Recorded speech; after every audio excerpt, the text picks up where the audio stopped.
ఇవన్నీ చేసి తెలంగాణ సాధించుకొచ్చి అష్ట కష్టాలు పడి గత 25 సంవత్సరాలుగా ఒక యజ్ఞంలాగా దీన్ని తీసుకొని పోతా ఉంటే కాంగ్రెస్ పార్టీ నాయకులు మాట్లాడతారు అధ్యక్ష కేసీఆర్కి పిండం పెడతాం ఇవన్నీ చేసినందుకు నాకు పిండం పెట్టాలా ఈ తిప్పల పడ్డందుకు ఆ పిండం పెట్టాలా మీ వల్ల కాని పని మీ నాయకులు ఎంతరో మంది ఎన్ని రూపి పారిపోయినటువంటి తెలంగాణ ఉద్యమాన్ని నేను భుజానేసుకొని అనేక కష్టాలు పడి దీక్షలు చేసి చివరికి నా చావు మీద తెచ్చుకునేంత ప్రయత్నంలో తెలంగాణ తెచ్చిపెడితే మీకు పిండం పెడతామంటే ఎవరు హర్షిస్తారు అధ్యక్ష ఇదేనా సంస్కారం ఇదొక పద్ధతి ఇదొక పార్టీ దీనికో లెక్కన చాలా బాధ కలుగుతుంది అధ్యక్ష దుఃఖం వస్తుంది ఎందుకంటే ఏందండి నాకు అర్థం కాదు ఇది పూర్తిగా ఎటుపడతాడు నోరుంది కదా అని విచ్చలవిడిగా మీ పార్టీల నియంత్రణ లేకపోవచ్చండి కానీ సంఘం చూస్తుంది కదా సమాజం చూస్తుంది కదా నన్ను అడుగుతున్నారు మొన్న రాహుల్ గాంధీ ఏదో ఒక మాట అందరికి మోడీ పేరేమున్నదంటే 2 సంవత్సరాల జైలు శిక్ష విధించారు అధ్యక్ష అఫ్కోర్స్ నిన్న సుప్రీంకోర్టు స్టే ఇచ్చింది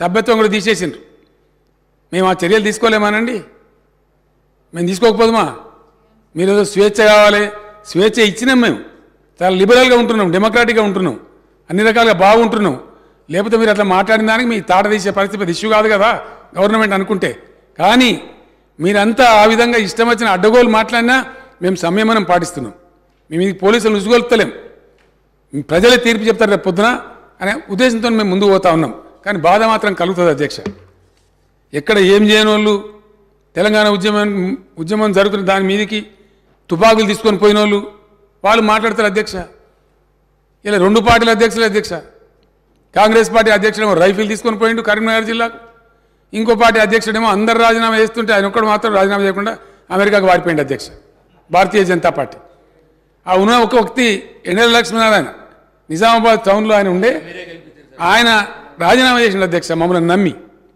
రాజీనామా చేస్తే నేను స్వయంగా పోయి నేను అప్పుడే దీక్ష నుంచి విరమించుకొని వచ్చిన నాకు ఆరోగ్యం బాగా లేకున్నా ఆయన కోరిన టైంలో 4 PM రావాలని చెప్తే నేను పడుకుంటా లేసుకుంటా 4 PM పోయి వీళ్ళ ఆనాటి పెద్ద లీడర్ వీళ్ళ దాంట్లో డి శ్రీనివాస్ గారని ఆయనను ఓగొట్టి మళ్ళీ లక్ష్మీనారాయణ గారిని సిన్సియర్ గెలిపించిన అధ్యక్ష ఇవన్నీ కూడా జరిగినాయి అధ్యక్ష ప్రజల ముందే జరిగినాయి ఇవన్నీ చాలా బాధ కలుగుతుంది అధ్యక్ష దుఃఖం వస్తుంది ఇంత చేసి పెట్టి రాష్ట్రాన్ని ఒక తొవ్వలో పెట్టి ఒక గాడిలో పెట్టి ఆర్థిక పరంగా ఎక్కడిదండి దళిత బంధు మీరు అందరికీ ఇవ్వాలి తొందరగా ఇవ్వాలి మాట్లాడుతున్నారు మీ జన్మలు ఆలోచించారు దళిత బంధు ఇవ్వాలని మీ ఇండియన్ నేషనల్ కాంగ్రెస్ కనుక స్వతంత్రం వచ్చిన తెల్లారే దళితుల వృద్ధి గురించి పనిచేసి ఉంటే ఇలా దళిత బంధు ఎందుకు ఇవ్వాల్సి వచ్చేదండి దయచేసి ఆత్మవిమర్శ చేసుకోండి మమ్మల్ని అన్నాడు కాదు మేము ఇలా దేశానికి ఒక దిక్సూచిగా ఉన్నాం అధ్యక్ష నేను మహారాష్ట్రకు పోయి నేను మాట్లాడుతుంటే అక్కడ వేణువుల్లో కొనియాడుతున్నారు మీ తెలంగాణ మోడల్ మాకు కావాలని చెప్పి వేరే రాష్ట్రాలలో దేశమంతా వీ వాంట్ తెలంగాణ మోడల్ అంటుంటే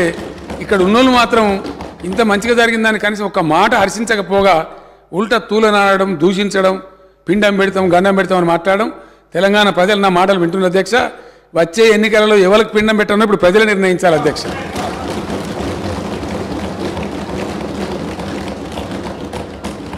తలసరి విద్యుత్ వినియోగంలో దేశంలో నంబర్ 1 అధ్యక్ష తెలంగాణ జాతీయ సగటు అయితే అసలు మన సమీపంలో కూడా లేదు నేషనల్ యావరేజ్ చూస్తే అతి తక్కువ సమయంలో విద్యుత్ ఎక్కడిది అధ్యక్ష కాంగ్రెస్ హయాంలో విద్యుత్తు మొన్న కూడా వీళ్ళ కడుపుల సంగతి బయట పెట్టింది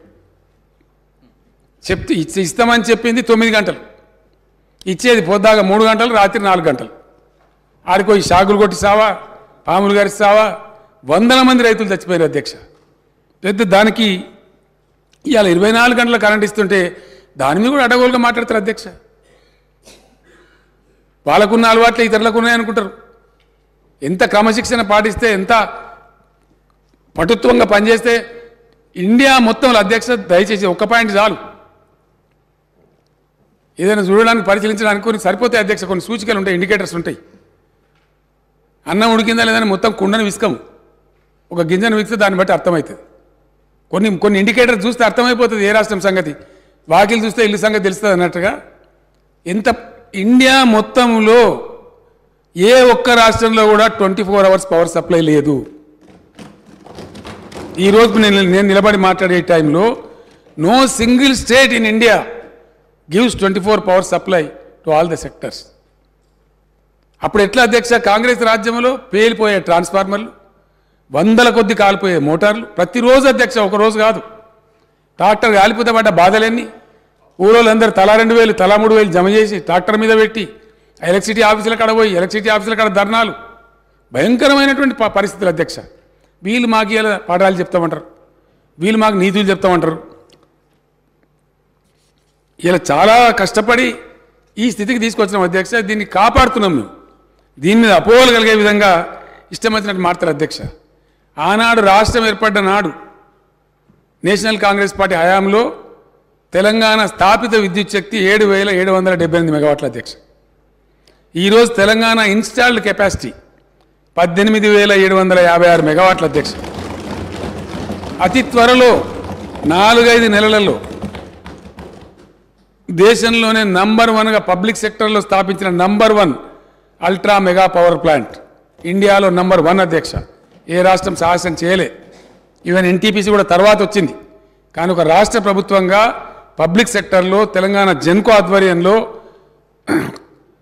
4,000 మెగావాట్స్ పవర్ స్టేషన్ 30,000 కోట్లతోని మేము నల్లగొండలో దామర్చల్లో పెట్టినాం అధ్యక్ష. అక్కడ మా ఎమ్మెల్యే భాస్కరరావు గారు, ఆ జిల్లా మంత్రి విద్యుత్ శాఖ మంత్రిగా ఉండి మా జగదీష్ రెడ్డి గారు, సౌత్ తెలంగాణలో మేము ఎంత న్యాయబద్ధంగా పోతామంటే అధ్యక్ష, కాకతాళీయంగా తెలంగాణలో ఉండే పవర్ స్టేషన్స్ అన్నీ కూడా ఉత్తర భాగంలో ఉన్నాయి అధ్యక్ష.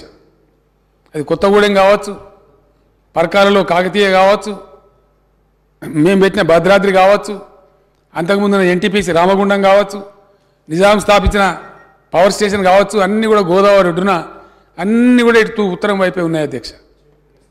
ఒక పవర్ లోడ్ సెంటర్ రావాలంటే దక్షిణ తెలంగాణలో కూడా ఒక పెద్ద విద్యుత్ సంస్థ ఉండాలి.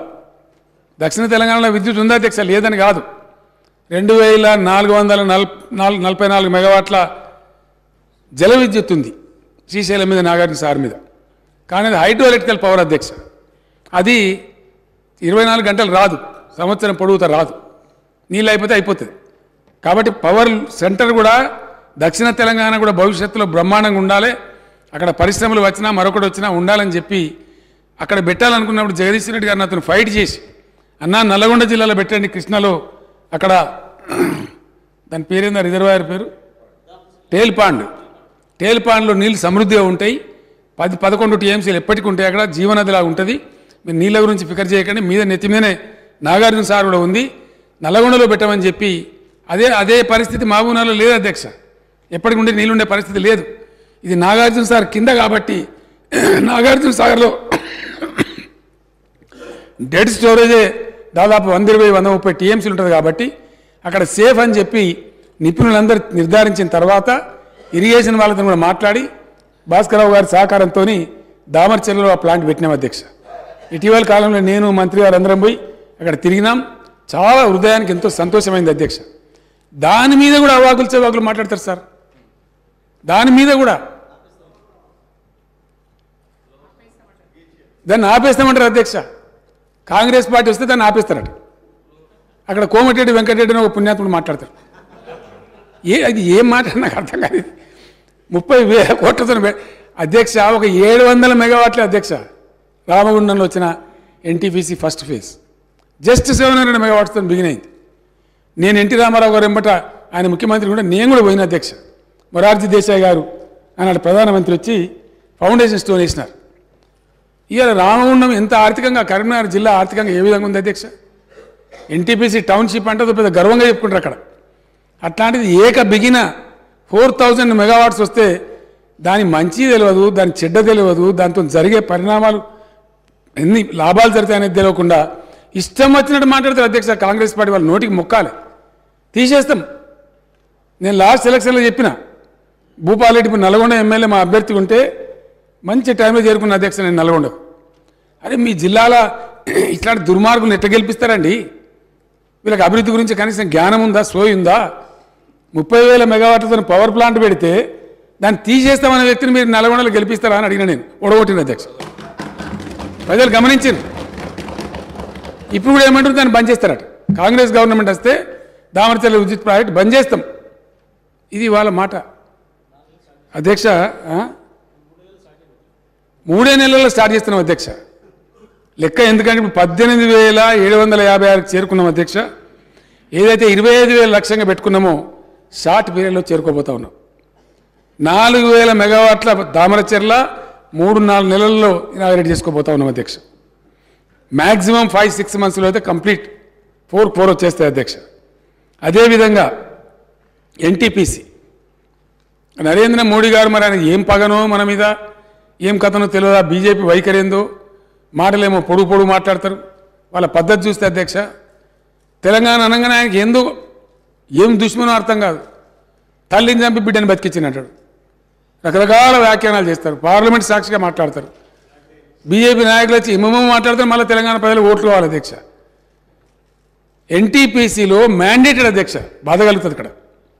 ఎన్టీపీసీ పునర్విభజన చట్టం ద్వారా మ్యాండేట్ చేసింది ఎన్టీపీసీకి దట్ ఎక్స్క్లూజివ్ 4000 మెగావాట్స్ ప్లాంట్ పెట్టి అది మొత్తం తెలంగాణకి సప్లై చేయాలని చెప్పి 10 ఏళ్ల కింద చట్టం పాస్ చేస్తే ఇవాళటి వరకు ఆరి లేదు, శివ లేదు, హోం లేదు అధ్యక్ష.